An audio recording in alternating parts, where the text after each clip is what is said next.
Hey, what's up, traders?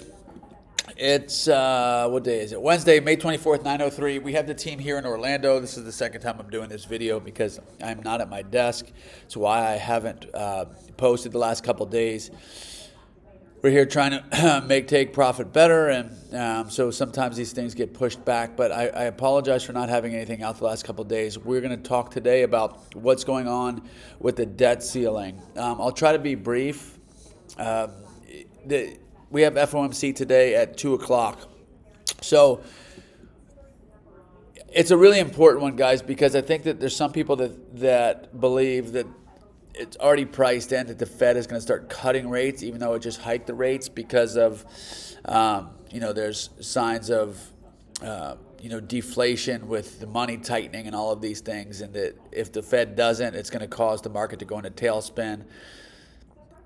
They increased the rates because inflation was getting out of control and they were going to do everything to keep inflation under control, and now that's created a different kind of a problem. And so we knew that the Fed was kind of in a box because with all the money printing, they had to do something to keep inflation from getting out of control. They did something, and now it has a different consequence, right? So the other thing that was impacting the market is yesterday, apparently there was an image put out that looked like the Pentagon got bombed. It was an AI-generated image. It was not real. The market rebounded pretty quickly. So most of this fall is because of the debt ceiling talks are at a stalemate. I don't believe that they have a meeting scheduled, even though the U.S. could default on its debt as early as next week. So this is a big deal. However, what I do want to point out is if we're looking at the big picture, remember we've been in this area for over a year now, we're still at the top end of it. Now, I think that we do have room to run lower because we would still be quote-unquote in balance all the way down to 3,900, which is 250 points lower.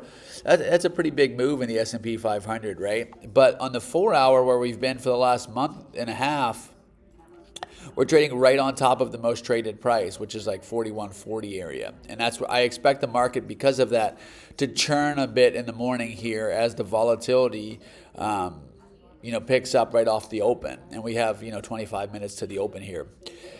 What I'll point out is usually on FOMC days, we have very low volume in the morning. That's not the case. If we look at that's not the case today. If we look at the bottom panel here, 121% relative volume means that the volume is actually higher than the 20-day average in the morning, which is not common for an FOMC day. Usually the FOMC day is a very sleepy trade in front of the minutes.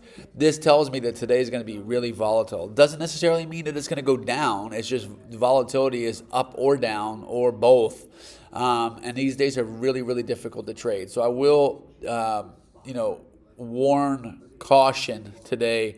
Very difficult to trade in these environments for a retail trader. If you're a take profit trader, tough to manage risk when the market is swinging. If you're trading the S&P, swinging 75, 80, 100 points up and down, trying to manage risk in that environment. Good luck. I mean, this is one of those things that the traders think that they want volatility, but in reality, we see volatility kind of beat the traders up, especially when the volatility comes out of nowhere, like it has. So I'll leave you guys with that. We'll continue here with the team. I will do my best to get out morning ideas tomorrow and Friday as well, so that we can keep an eye on this. I like to do them when the market is moving like this. It gets kind of boring when we're doing the same thing and we were just kind of sitting at the top of this range. But again, I'll do my best in the coming days to put these out. Again, guys, I hope everybody's well. I'll get these over to you guys and let me know if you have any questions.